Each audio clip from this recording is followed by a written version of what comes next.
Semsi. We got a travel day story time with Ronnie. And if you're new here, Ronnie is a 2016 Newmar Ventana, model number 4037, with a 400 horsepower Cummins ISL engine. Today's story, it's an exciting one, the time machine. All right, let's get to it. Arizona 260 up near Greer, Arizona. And we'll jump on the 60 and we'll go all the way down through the Salt River Canyon and we'll stop on the other side. Well, I'll stop the video on the other side. I'm going to keep rolling though. Alright, the time traveler. Let's get this story going here. Here we go. Chapter 1. Oh, hang on a second. I'm going to jump in and out of this video every now and again and talk a little bit about the travel there. We got some interesting stuff coming up when I get to the Salt River Canyon there. We have some footage from a couple of other trips and that kind of thing, and I'll pop the map up in the corner there every now and again, but for the most part, just sit back and enjoy the story. Here we go. Chapter 1. The Time Traveler, for so it will be convenient to speak of him, was expounding a recondite matter to us. His gray eyes shone and twinkled, and his usually pale face was flushed and animated. The fire burned brightly, and the soft radiance of the incandescent lights in the lilies of silver caught the bubbles that flashed and passed in our glasses. Boy, these boys is drinking, I think. Okay. Our chairs, being his patents, embraced and caressed us rather than submitted to be set upon. And there was that luxurious after-dinner atmosphere one thought roams gracefully free of the trammels of precision. And he put it to us this way, marking the points with a lean forefinger, as we sat and lazily admired his earnestness over this new paradox, as we thought it, and his fecundity.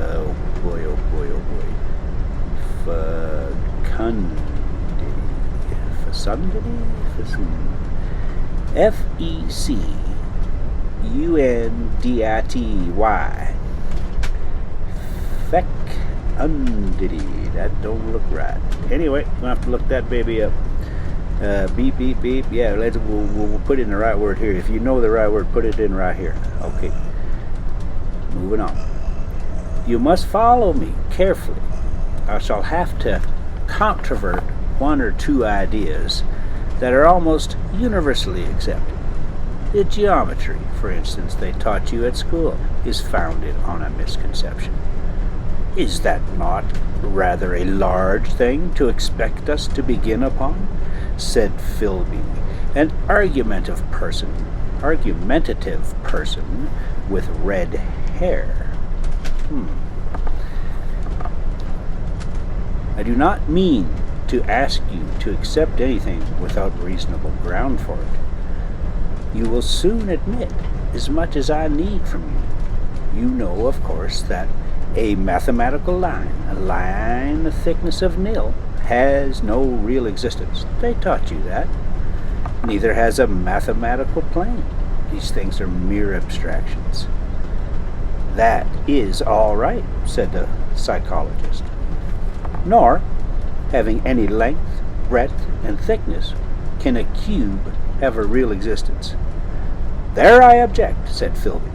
Of course a solid body may exist. All real things. So, most people think, but wait a minute. Can an instantaneous cube exist? Don't follow you, said Philby. Can a cube that does not last for any time at all have a real existence? Philby became pensive. Clearly the time traveler proceeded. Any real body must have an extension in 4 directions. It must have length, breadth, thickness, and duration.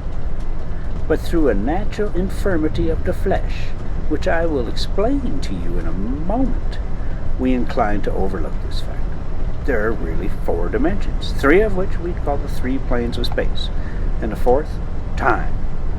There is, however, a tendency to draw an unreal distinction between the former 3 dimensions and the latter, because it happens that our consciousness moves intermittently in one direction along the ladder from the beginning to the end of our lives. That, said a very young man, making spasmodic efforts to relight his cigar over the lamp, that, very clear indeed. I don't think he knows. What? He's trying to light a cigar off of a lamp. All right. They's drinking, they's smoking. Now, it is very remarkable that this is so extensively overlooked, continued the time traveler, with a slight ascension of cheerfulness. Really, this is what is meant by the 4th dimension, though some people who talk about the 4th dimension do not know they mean it. It is only another way of looking at time. There is no difference between the time and any of the 3 dimensions of space except that our consciousness moves along it. But some foolish people have got a hold of the wrong side of that idea. You've heard all what they have to say about this 4th dimension. I have not, said the provincial mayor.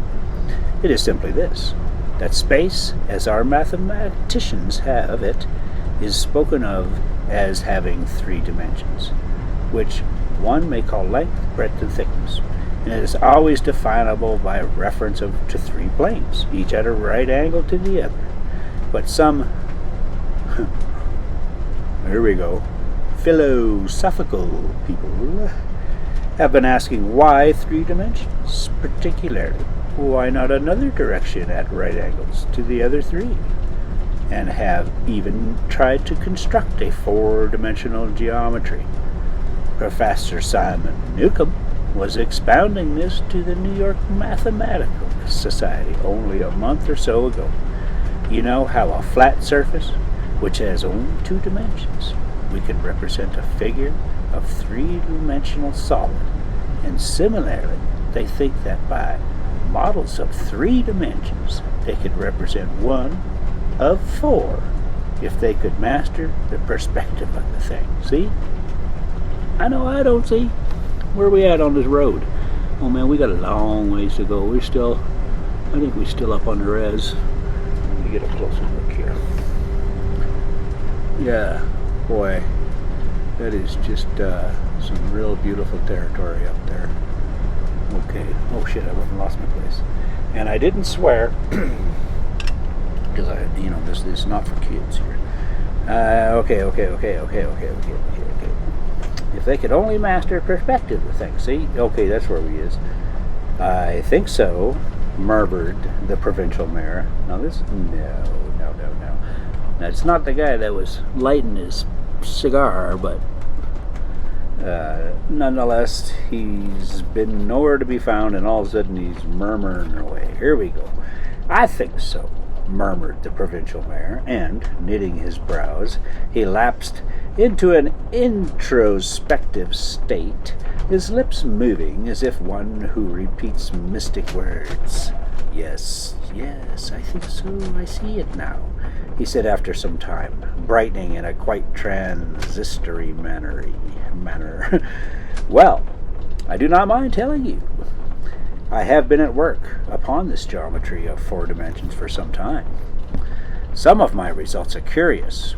For instance, here's a portrait of a man at 8 years old, another at 15, another at 17, another at 23, and so on.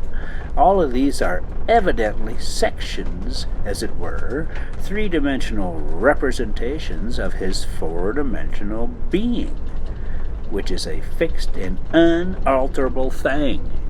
That's right, baby. When you a bean, you's a bean. That's just the end of it. Scientific people, proceeded the time traveler, after the pause required for the proper assimilation of this, know very well that time is only a kind of space. Here is a popular scientific diagram, a weather record. This line I trace with my finger shows the movement of the barometer. Yesterday it was so high. Yesterday night it fell. Then this morning it rose again, and so gently up here. Surely the mercury did not trace this line in any of the dimensions of space generally recognized, but certainly it traced such a line, and that line, therefore, we must conclude was along the time dimension. All right, let's just jump back on this road here. Okay, yeah, we on the 60 now. We already went through Shola. Oh yeah, we're going to jump into that. I think it's Cedar Canyon. It's like a 25-mile-an-hour turn at the bottom of that one. Always fun. Propane truck one time over the edge there.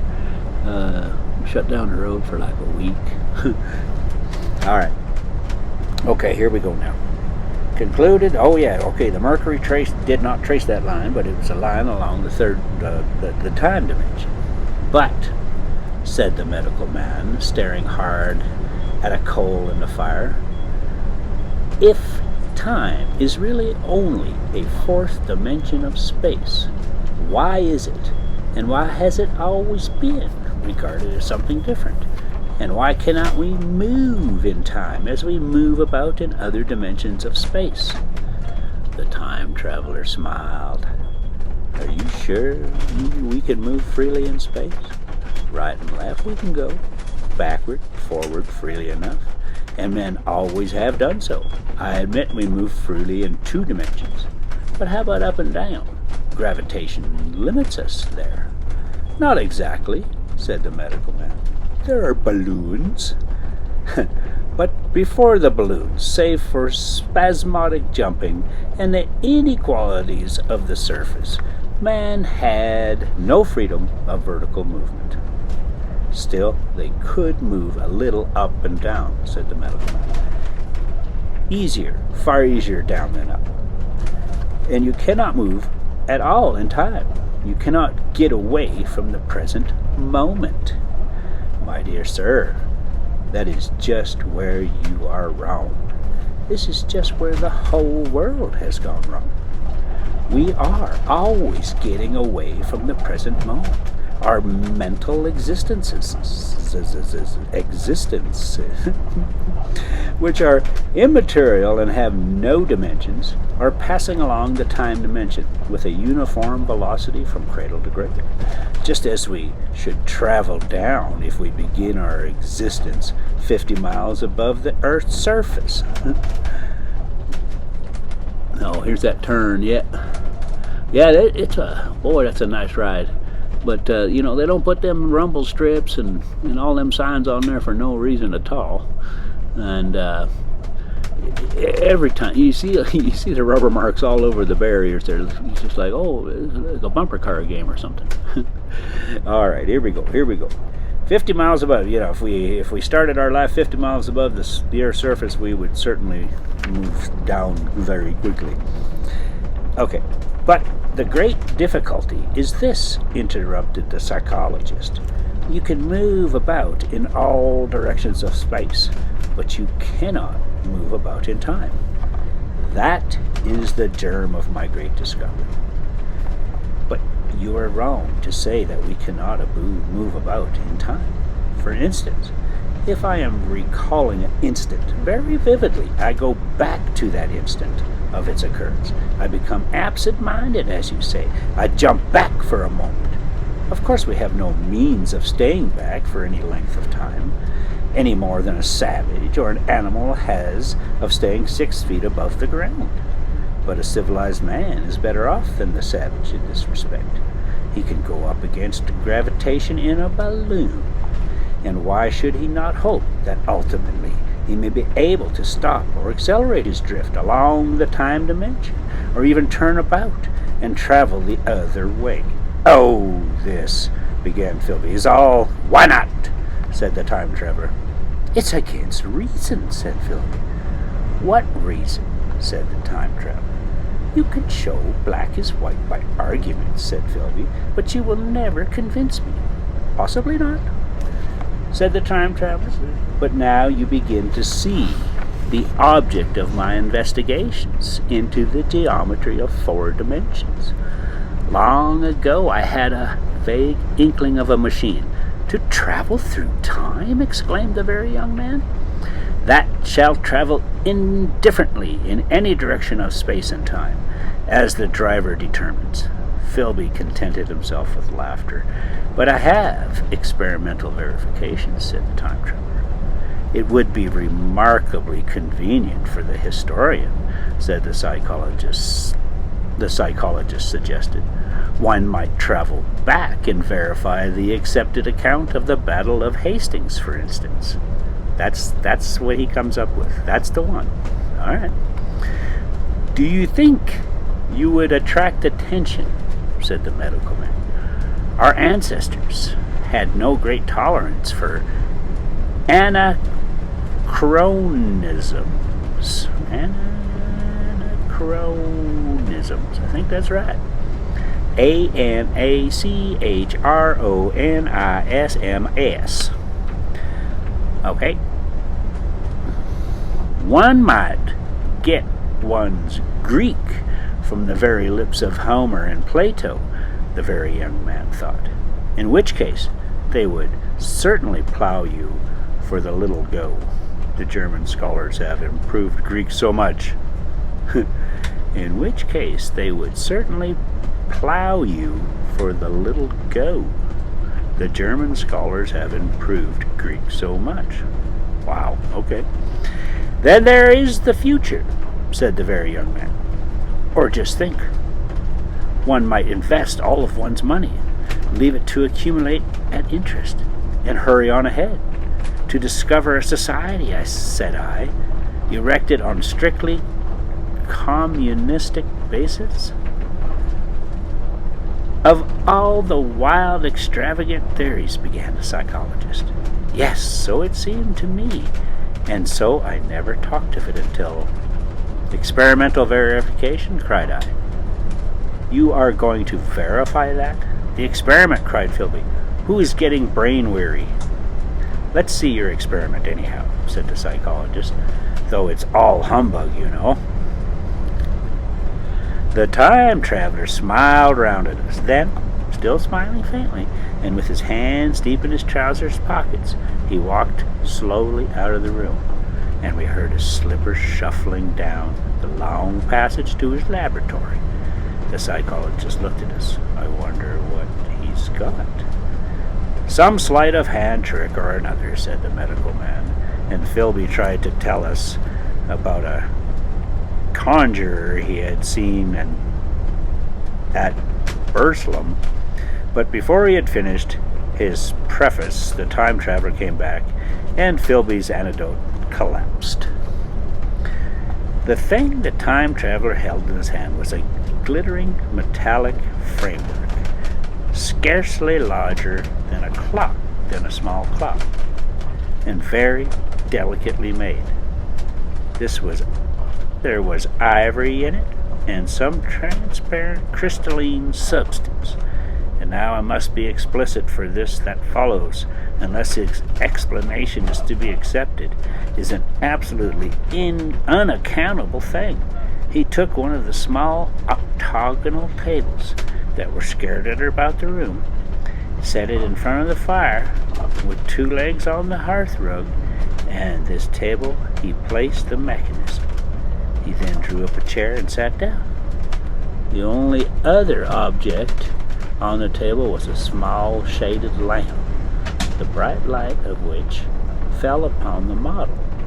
There was also perhaps a dozen candles above, 2 in brass candlesticks upon the mantel, and several in sconces. So the room was brilliantly illuminated.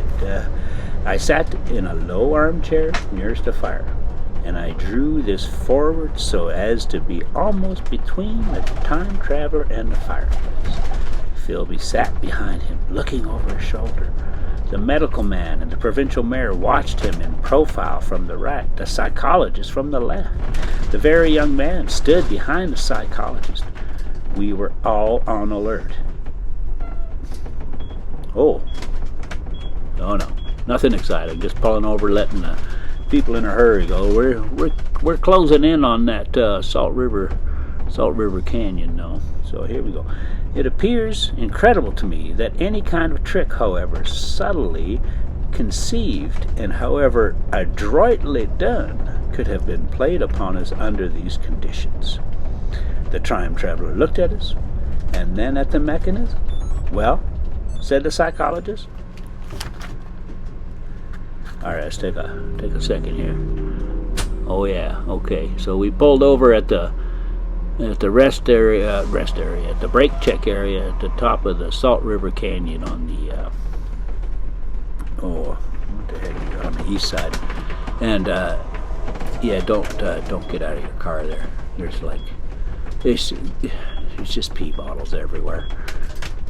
Moving on. All right. We'll roll down here a little bit, and then I'll switch that camera view over to a when it's at any time during the summertime, monsoons come rolling in, and this road gets dangerous. It just falls apart. All right, so move on there a little bit, and I'll get back to you. Okay, here we go. The time traveler looked at us, and then the mechanism. Well, said the psychologist. This little affair, said the time traveler, resting his elbows upon the table and pressing his hands together above the apparatus, is only a model. It is my plan for a machine to travel through time. You will notice that it looks singularly askew, and that there is an odd twinkling appearance about this bar, as though it was in some way unreal. He pointed to the part with his finger. Also, there is one little white lever, and here is another. The medical man got up out of his chair and peered into the thing. It's beautifully made, he said. It took 2 years to make, retorted the time traveler.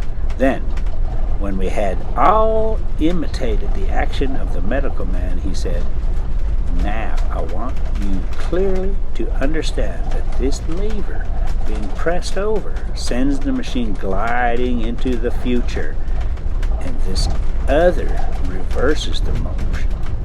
This saddle represents the seat of time traveler. Presently, I'm going to press the lever, and off the machine will go. It will vanish, pass into the future time, and disappear. Have a good look at the thing. Look at the table too, and satisfy yourselves that there is no trickery. I don't want to waste this model and then be told I'm a quack. There was a minute's pause. Perhaps. The psychologist seemed about to speak to me, but changed his mind. Then the time traveler put his finger toward the lever. No, he said suddenly. Lend me your hand. And turning to the psychologist, he looked that individual's hand. He took that individual's hand in his own and told him to put out his forefinger, so that it was the psychologist himself who sent forth the model time machine on its interminable voyage.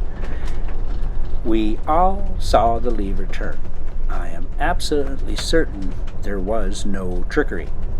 There was a breath of wind, and the lamp flame jumped. One of the candles on the mantel was blown out, and the little machine suddenly swung around, became indistinct, was seen as a ghost for a second perhaps, as an eddy of faintly glittering brass and ivy, and it was gone, vanished. Save for the lamp, the table was bare. Woo-wee. Wow, that's getting exciting. Okay, oh yeah, we're still rolling. We still got some time here. That's she sure is big. The Salt River Canyon. It scares a lot of people. It ain't no big deal if you just drive the speed limit and keep your head about you. make sure your tires are good and all that business. And it's through the reservation. The roads are always beat up, just because of of where it is. I mean, when it rains, that thing falls apart. All right, let me just read a little bit more here. Oh, hang on. Maybe I'll just no. I can read some more. Okay. Everyone was silent for a minute. Then Philby said, "He was damned." The psychologist recovered from his stupor and suddenly looked under the table. And at that, the time traveler laughed cheerfully. "Well," he said, with a reminiscence of the psychologist.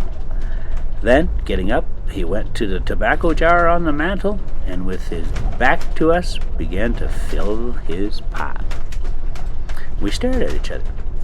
"Look here," said the medical man. "Are you in earnest about this? Do you seriously believe that machine has traveled into time?" "Certainly," said the time traveler, stooping to light a spill at the fire. Then he turned, lighting his pipe. Oh, hang on, I heard it change there. Oh my word, yeah.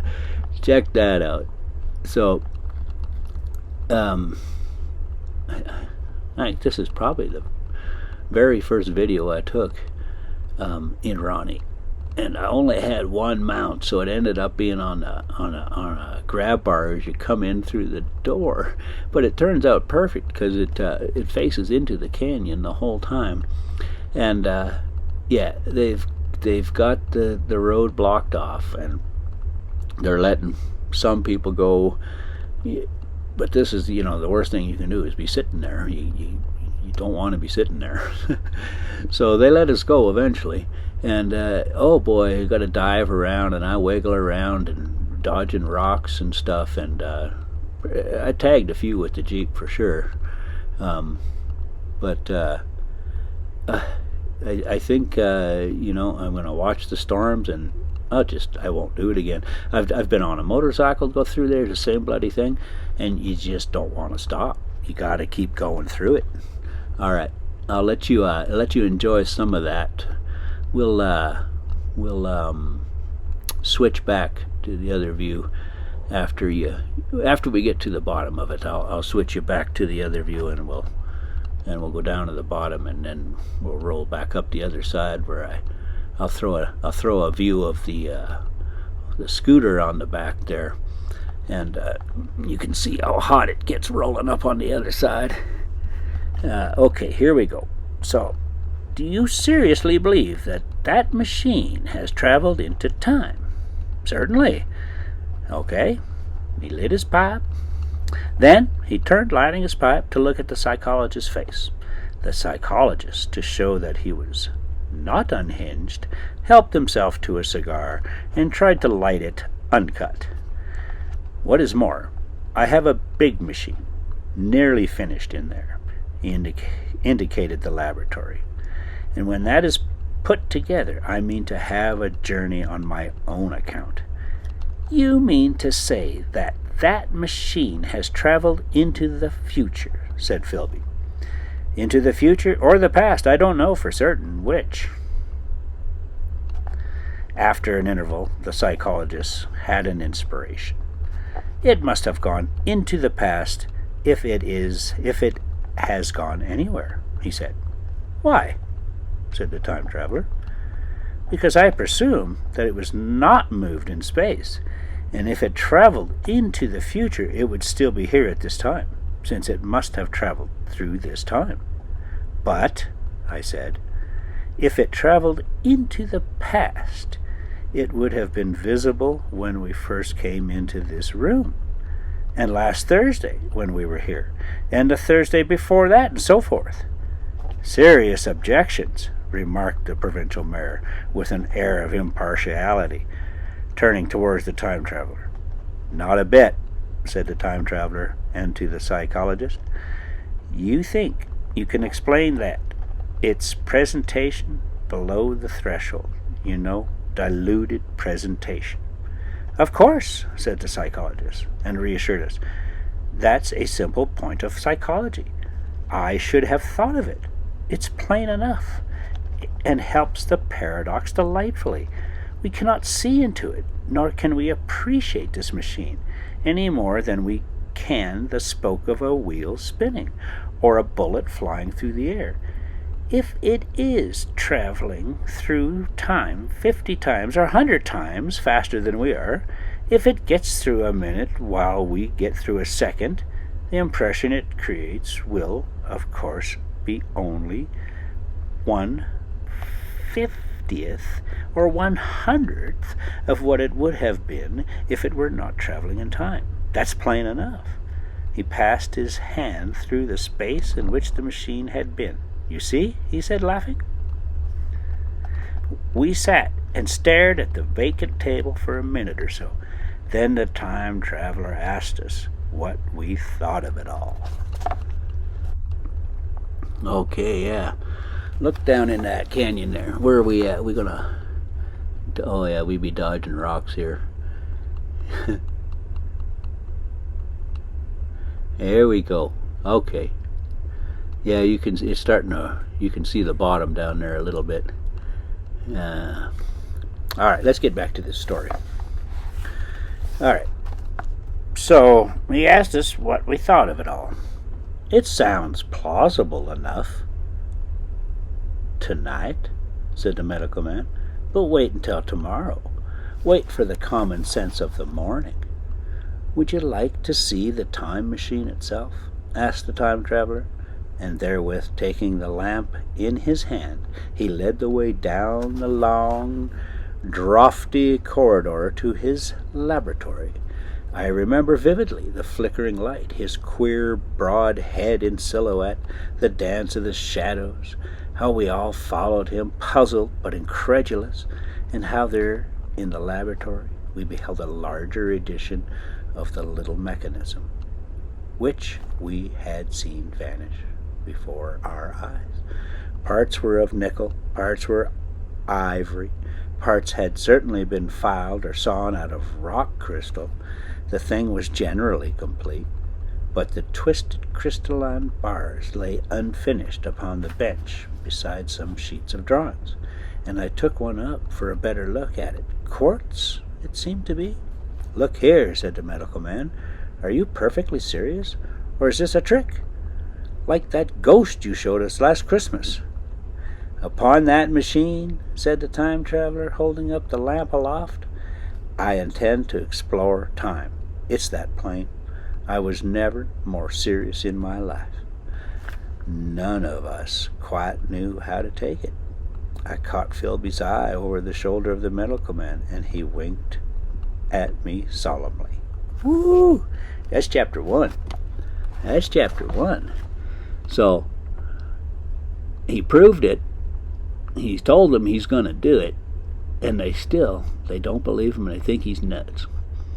Look out, there are rocks everywhere. Yeah, some of them were just too big. I had to get around them, and the tag axle on Ronnie is it's a beam that goes, and it's only, I think it's only like 5 inches off the deck. So yeah, squirrels ain't got a chance if they think they're hiding in there. All right, so I guess we're going to have to hit chapter 2. I think we can do that because, yeah, we're going to dip down in here, and yeah, you can see pretty good now, the clouds. It's just cool. It's stressful and stuff, but it's just opportunities to see something that you don't normally get to see. I guess that's what they call disaster, right? All right, so we about to change. I'm going to take us back and get back to the current GoPro footage and get rid of this old footage here, and we'll go back down that same section of the canyon there, and then when we hit the bottom, we'll throw that other view up again with the scooter on the back. All right, so here we go. Chapter 2. I think that at the time none of us quite believed in the time machine. The fact is, the time traveler was one of those men who are too clever to be believed. You never felt that you saw all around him. You always suspected some subtle reserve, some ingenuity in ambush behind his lucid frankness. Had Philby shown the model and explained it the matter in the time traveler's words, we should have shown him far less skepticism, for we should have perceived his motives. A pork butcher could understand Philby, but this time traveler had more than a touch of whim among his elements, and we distrusted him. Things that would have made the fame of a less clever man seem tricks in his hands. It's a mistake to do things too easily. The serious people who took him seriously never felt quite sure of his deportment. They were somehow aware that trusting their reputations for judgment with him was like furnishing a nursery with eggshell china. So I don't think any of us said very much about time traveling in the interval between that Thursday and the next, though its odd potentialities ring. No doubt, in most of our minds, its plausibility, that is practical incredibleness. Wow. The curious possibilities of anachronism and of utter confusion it suggested. Okay, so if you followed me through all that, thank you. For my own part, I was particularly preoccupied with the trick of the model that I remembered discussing with the medical man who I met on Friday at the, must be a pub, at the Leonian, okay? He said he seen a similar thing at, I don't know the word, Tübingen. Good grief. All right. And laid considerable stress on the blowing out of the candle, but how the trick was done he could not explain. The next Thursday I went again to Richmond. I suppose I was one of the time traveler's most constant guests, and arriving late, found 4 or 5 men already assembled in the drawing room. The medical man was standing before the fire with a sheet of paper in one hand and his watch in the other. I looked around for the time traveler, and "It's 7:30 now," said the medical man. "I suppose we'd better have dinner." "Where's," said I, naming our host. "You've just come." "It's rather odd. He's unavoidably detained. He asks me in this note to lead off with dinner at 7 if he's not back. Says he'll explain when he comes." "It seems a pity to let the dinner spoil," said the editor of a well-known daily paper, and thereupon the doctor rang the bell. The psychologist was the only person besides the doctor and myself who had attended the previous dinner. The other men were blank. The editor aforementioned, the certain journalist, and another. Oh, I heard that change. Oh yeah. Yeah, that's the difference between riding in the front of a diesel pusher and what's happening at the back. So we'll let this thing roll up the other side, and it gets hot back there, and you can hear that coming, just growling her way up there. I don't push it too hard. I'm not in that big of a rush, so enjoy. Okay, the other men were like, "Okay, here we go." A certain journalist and another, a quiet, shy man with a beard, whom I didn't know, and who, as far as my observation went, never opened his mouth all evening. There was some speculation at the dinner table about the time traveler's absence, and I suggested time travel in a half jocular spirit. The editor wanted that explained to him, and the psychologist volunteered a wooden account of the ingenious paradox and trick we had witnessed that week. He was in the midst of his exposition when the door from the corridor opened slowly, and without a noise. I was facing the door and saw it first. "Hello," I said, "at last." And the door opened wider, and a time traveler stood before us. I gave a cry of surprise. "Good heavens, man, what's the matter?" cried the medical man. We saw him next, and the whole tableful turned towards the door. He was in an amazing plight.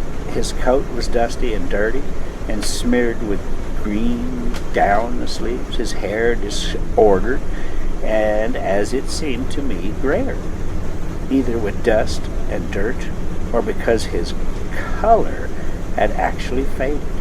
His face was ghastly pale. His chin had a brown cut on it, a cut half healed. His expression was haggard and drawn, and by intense suffering. For a moment he hesitated in the doorway, as if he had been dazzled by the light. Then he came into the room. He walked just such a limp as I have seen in foot-sore tramps. No. He walked with such a limp as I have seen in foot-sore tramps. We stared at him in silence, expecting him to speak. He said not a word. He came painfully to the table, and he made a motion towards the wine. The editor filled the glass of champagne and pushed it towards him. He drained it. It seemed to do him good, for he looked round the table, and the ghost of his old smile flickered across his face. "What on earth have you been up to, man?" said the doctor. The time traveler did not seem to hear. "Don't let me disturb you," he said, with a certain faltering articulation. "I am all right." He stopped, held out his glass for more wine, and took it off at a draught. "That's good," he said. His eyes grew brighter, and a faint color came into his cheeks. His glance flickered over our faces with a certain dull approval, and then went round the warm and comfortable room. Then he spoke again, still as if it were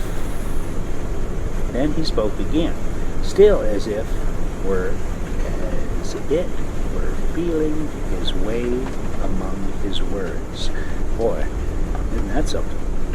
"I'm going to wash and dress, and then I'll come down and explain things. Save me some of that mutton. I'm starving for a bit of meat." He looked across at the editor, who was a rare visitor, and he hoped he was all right. The editor began a question. "Tell you presently," said the time traveler. "I'm funny, but all right in a minute." He put down his glass and walked towards the staircase door. Again I remarked his lameness and the soft padding sound of his footfall, and standing up in my place I saw his feet as he went out. He had nothing on them but a pair of tattered, blood-stained socks. Then the door closed upon him. I had half a mind to follow, till I remembered how he detested any fuss about himself. For a minute, perhaps my mind was wool-gathering. Then, remarkable behavior of a eminent scientist, I heard the editor say, thinking, after his wont in the headlines. And this brought my attention back to the bright dinner table. "What's the game?" said the journalist. "He has been doing the amateur cadger. I don't follow. I met the eye of the psychologist and read my own interpretation in his face. I thought of the time travel limping painfully upstairs. I don't think anyone else had noticed his lameness. The first to recover completely from this surprise was the medical man, who rang the bell. The time traveler hated to have servants waiting at dinner for a hot plate. Man, I gotta get something to eat. Clearly I'm just about running out of gas here. Alright, let's do this thing. Okay. The time traveler hated to have servants waiting at dinner for a hot plate, and that the editor turned to his knife and fork with a grunt, and the silent man followed suit. The dinner was resumed. Conversation was exclamatory for a little while, with gaps of wonderment, and then the editor got fervent in his curiosity. Does our friend eke out his modest income with a crossing? Or has he his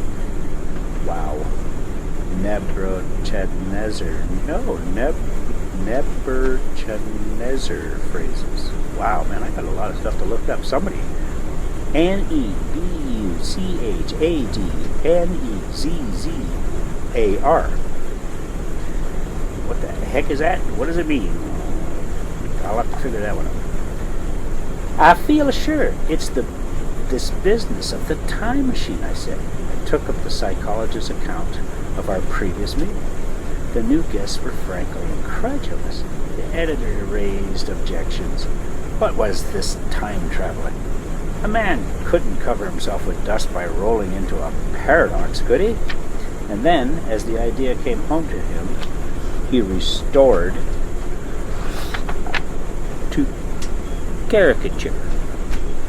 Hadn't there any clothes brushes in the future? The journalist, too, would not believe at any price, and joined the editor in the easy work of heaping ridicule on the whole thing. They were both the new kind of journalist, very joyous, irreverent young men. Our special correspondent in a day after tomorrow reports, the journalist was saying, or rather shouting, when the time traveler came back. He was dressed in ordinary evening clothes, and nothing save his haggard look remained of the change that had startled me. I say, said the editor hilariously, these chaps here say you've been traveling into the middle of next week. Tell us all about little Roseberry, will you? What will you take for the lot? The time traveler came to the place reserved for him without a word. He smiled quietly in his old way. Where's my mutton? He said. What a treat it is to stick a fork into meat again. Story, cried the editor. Story be damned, said the time traveler. I want something to eat. I won't say a word until I get some peptone in my arteries. Thanks. And the salt? One word, said I. Have you been time traveling? Yes, said the time traveler, with his mouth full, nodding his head. I'd give a shilling a line for a verbatim note, said the editor. The time traveler pushed his glass toward the silent man and rang it with his fingernail, at which the silent man, who had been staring at his face, started convulsively and poured him wine. The rest of the dinner was uncomfortable. For my own part, sudden questions kept rising to my lips, and I dare say it was the same with the others. The journalist tried to relieve the tension by telling anecdotes of Hetty Potter. The time traveler devoted his attention to his dinner and displayed the appetite of a tramp. The medical man smoked a cigarette and watched the time traveler through his eyelashes. The silent man seemed even more clumsy than usual, and drank champagne with regularity and determination out of sheer nervousness. At last, the time traveler pushed his plate away and looked round us.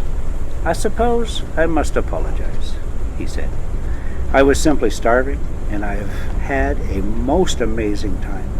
He reached out his hand for a cigar and cut the end. But come into the smoking room. It's too long a story to tell over greasy plates. And ringing the bell in passing, he led the way into the adjoining room. You have told blank and dash and chose about the machine, he said to me, leaning back in his easy chair and naming the 3 new guests. But the thing's a mere paradox, said the editor. I can't argue tonight. I don't mind telling you the story, but I can't argue. I will, he went on, tell you the story of what has happened to me, if you like, but you must refrain from interruptions. I want to tell it, badly. Most of it will sound like lying, so be it. It's true, every word of it. All the same, I was in my laboratory at 4 o'clock, and since then, I've lived 8 days. Such days as no human being ever lived before. I'm nearly worn out, but I shan't sleep till I've told this thing over you. Then I shall go to bed, but no interruptions. Is it agreed? Agreed, said the editor, and the rest of us echoed, agreed. And with that, the time traveler began his story. As I have set it forth, he sat back in his chair at first and spoke like a weary man. Afterwards, he got more animated. In writing it down, I feel with only too much keenness the inadequacy of pen and ink, and above all, my own inadequacy to express its quality. You read, I will suppose, attentively enough, but you cannot see the speaker's white, sincere face in the bright circle of the little lamp, nor hear the intonation of his voice. You cannot know how his expression followed the turns of his story. Most of us hearers were in shadow, for the candles in the smoke room had not been lighted, and only the face of the journalist and the legs of the silent man from the knees downward were illuminated. At first we glanced now and again at each other. After a time we ceased to do that and looked only at the time traveler's face. All right, that's enough. We finished off that chapter. Looks like we all done. Oh yeah, boy, I sure do like that staying in the forest kind of thing. All right. Semsi. As always, we'll leave you with Big Rosie. Oh, that makes me feel good right there.